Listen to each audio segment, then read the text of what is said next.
Hello again, everyone.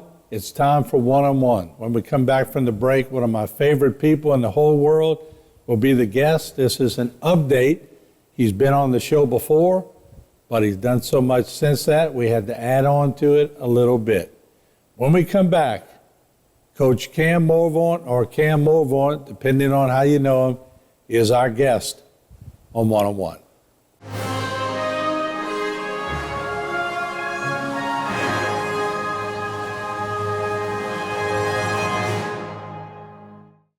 One-on-One is brought to you by the Law Office of Waits and Downer.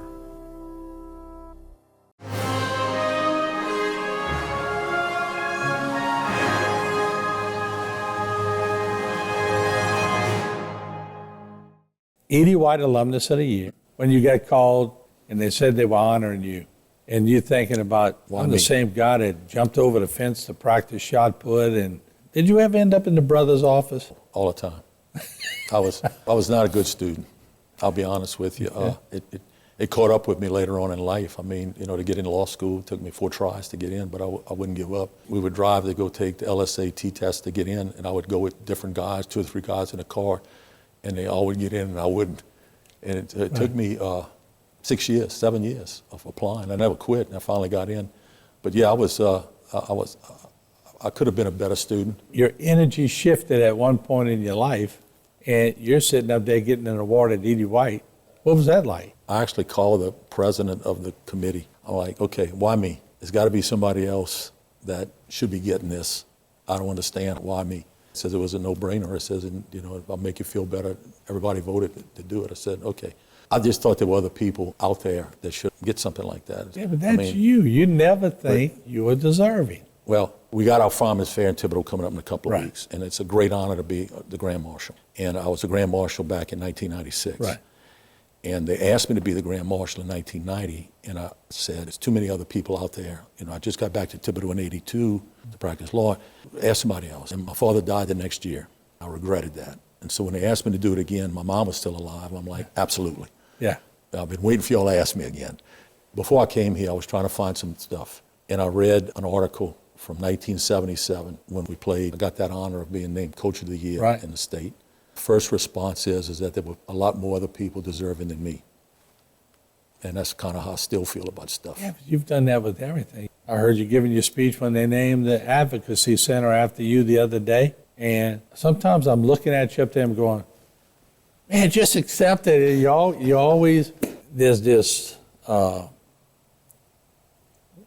modesty about you, or just undeserving in your own mind, that you want to bestow things upon other people who might be more deserving than you. But the general populace is looking at you and go, there's no one else more deserving. So sometimes I guess if I'm giving you advice, I'm going, man, people love you.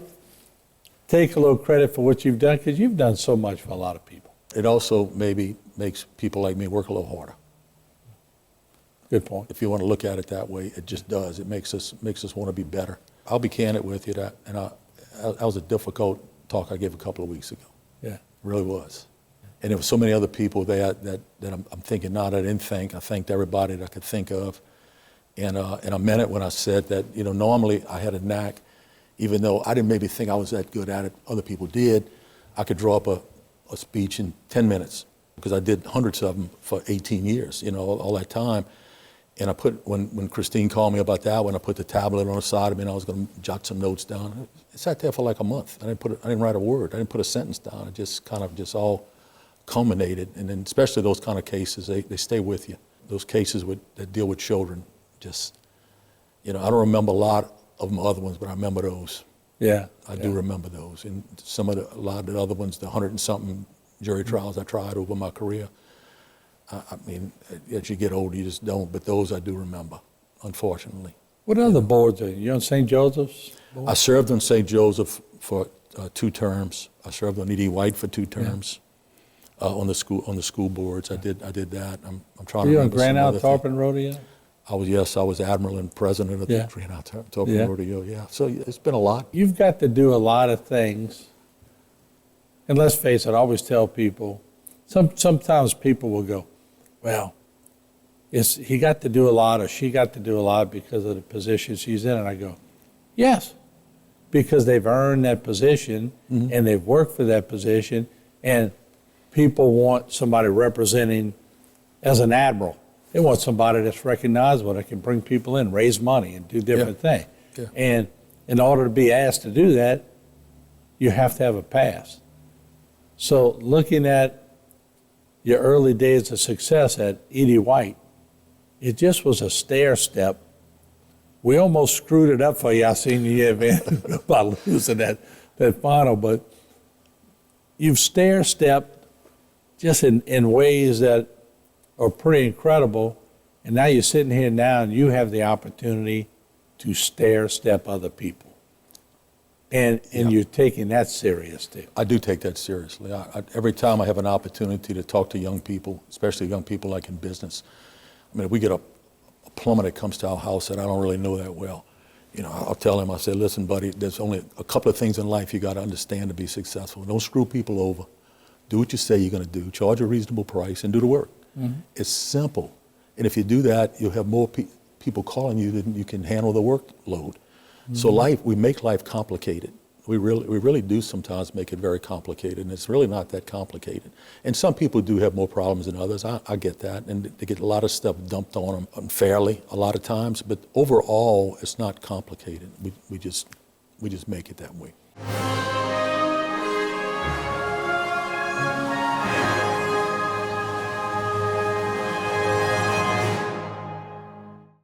For all of your cases, including those with catastrophic significance, call Waits and Downer Law Firm.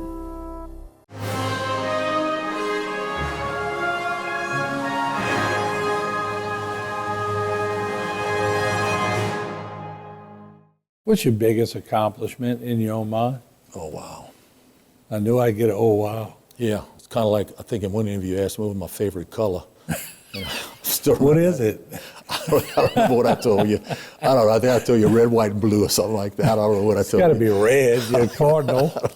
Yeah. I don't know. I was thinking about that coming here. Is he going to ask me again what my favorite color was? So my accomplishment. You know, I don't know.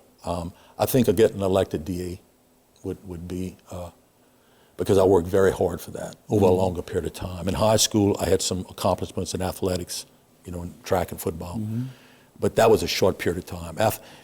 You know, I try to tell kids that even today, and especially when I used to go into the schools a lot. Your high school career is so short in the big scheme of things. Yet it's so important because it's your developmental years. But it's really a very short period of time, very inconsequential.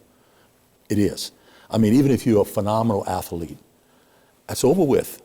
In 3 years, 4 years, it's over with, and the only thing that's good for is to sit around and shoot the bull with your friends and talk about how good you were when you were there, but it doesn't do anything else for you unless you keep moving along in life and doing what you're supposed to do. Being DA was a 20-year process, 20 years that I had in my mind that I wanted to do that and accomplish that. And I had a lot of people tell me I could not, which was okay. That's not the first time, you know, I mean, when I tried cases, I had people tell me, you can't win that case. I'm like, well, that make me fire me up even more to go try it, the fact that they said I couldn't win it. So I think being elected DA, because it was a process. It goes back to, you know, a goal without a plan is an illusion. You could want to be successful all your life, but if you don't have a plan and you just wake up every morning and say, I want to be successful, it ain't gonna happen. You have to have some kind of plan. That's your goal, but you have to have a plan to get to it, or again, it's an illusion. It'll never occur. While you're thinking of your favorite color, what's your favorite song about that? Oh man, I was listening to Clifton Chenier driving here. As a friend, if you're familiar with French music, you know, I was listening to Big Mamou, right? Yeah, oh yeah. And Jolie Blanc, I love that. I don't understand French, right? And that, you know, and there's certain things in life that when you hit a certain age, you wish that you would have done, but as I tell students also, there's certain things in life you have no redos on. You can't go back and redo them. You know, I cannot go back and be young enough to serve in the military. I wish I would have. I really do. I really wish I would have done that. And I came close a couple of times and didn't do it. I wish I'd have stayed when I went off to play college football instead of leaving and coming back. I wish I'd have stayed my 4 years, but I didn't. You know, so. But the fork doesn't always lead your way. You want to be, it leads you where you need to be. Yeah, there's different reasons why. Even those things that you look back on life and think, I wish I'd have done that. There's reasons why you probably didn't at the time, and so you can't go. And I'm not saying I harp on it. I think about it all the time, and I have few regrets. I feel like I've had a good life. I've got a good family.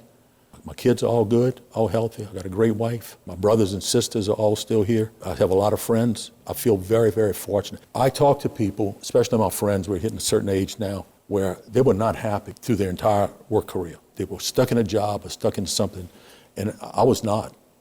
I mean, I did the coaching and teaching. I loved it. I really did. Then I went into the practice of law. I love the practice of law. I love being DA. I like retirement now. I'm doing some things. I lecture at the Law Enforcement Academy, like I said. I do my thing on Grand Isle. I'm executive director of the L'Oreal Foundation, where we do a lot of good. That was my next question. A lot of good in the city of Thibodaux. We formed our foundation. There was 4 of us on the board originally, Rita Dickey, Ann Boudreau, and Chris Terracina. Chris is now our president. Rita has retired, and Ann's still on the board, and I'm on the board. Same 4. We started out with $14 million. And today we're worth about $33 million, and we've given away $35 million in our community. We've distributed $35 million. And for about 20 years, I was president and chairman of the board. And it's just, again, it's life. When I left the DA's office, Rita and Marty Edison, who were running the foundation, decided to move on, so I took their place.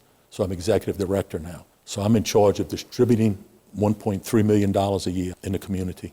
I'm in charge of making sure the projects are being done. I'm in charge of talking to the people that do the applications for the grants, and we just a Thibodaux-based community. And what I'm really proud of is that we have shifted our focus over the past few years to where now probably about 60% of our funds is going into education. Obviously, having taught school, I'm a big advocate of education. You cannot succeed. I don't mean formal education, but you got to have some education, whether it be Votech school or something. You have to do something to better yourself. You have to do something. But the foundation, I just want to wrap up with this. We have a good group. We have aged together.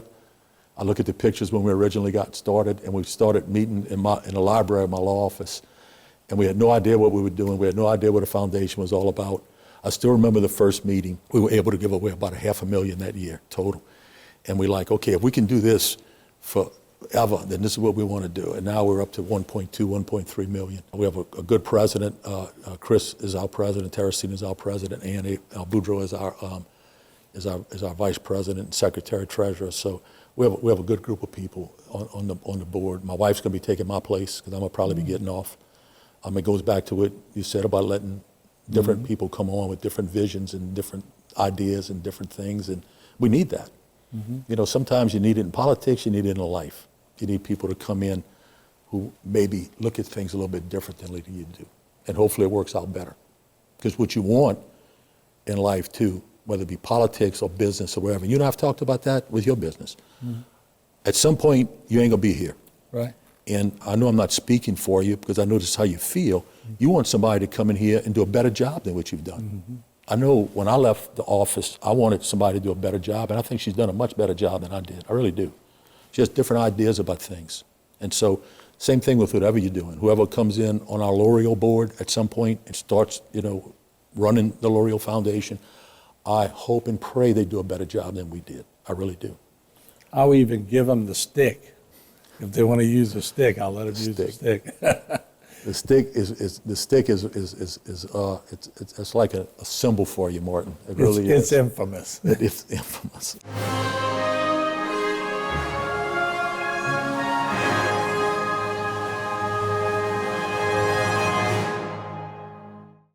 For all of your cases, including those with catastrophic significance, call Waits and Downer Law Firm.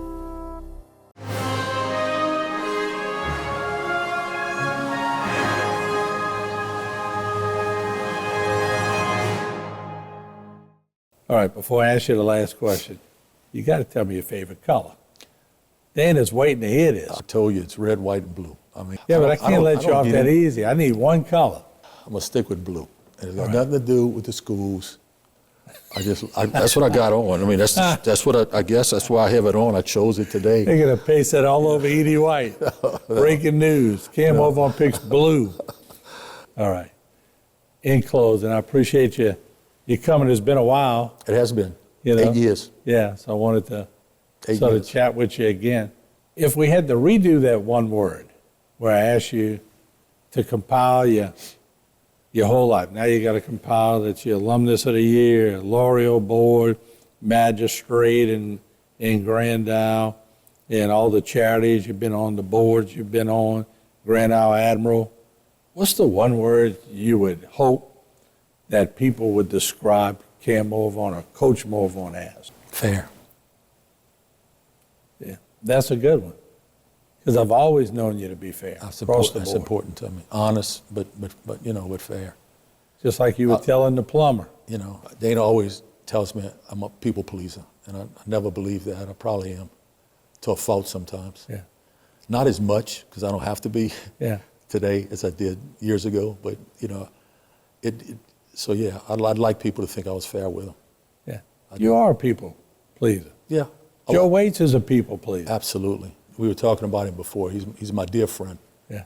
I tell you what he told me when he hung up the other night. She says, I don't hear too many guys tell you that. He hangs up and tells me he loves me. Yeah. Yeah. He is fair. He is fair. He's a good guy. And look, he's been around here since what, 96? Yeah. Doing a good job. Remember those times we spent at Layton Plantation, huh? I did. And he told me he almost decided not to run after. Y'all brought me in to debate him. Yeah. With the lights.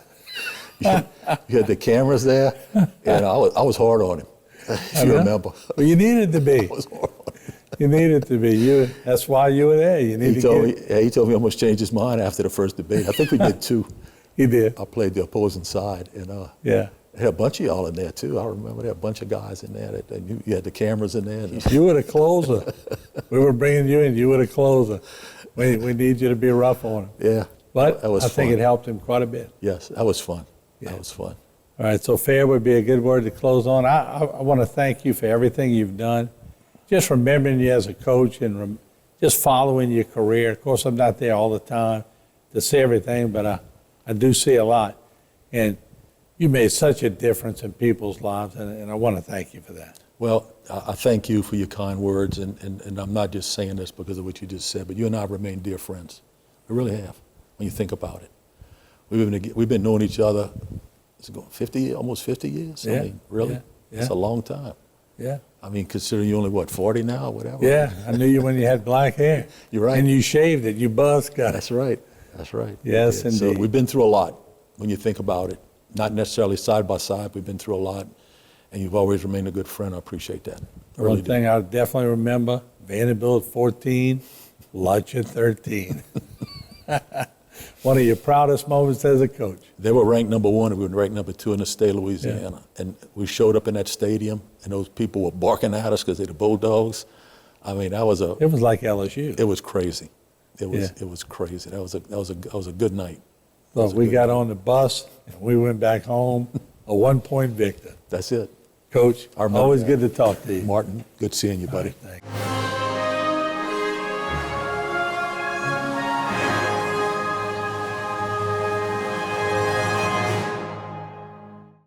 For all of your cases, including those with catastrophic significance, call Waits and Downer Law Firm.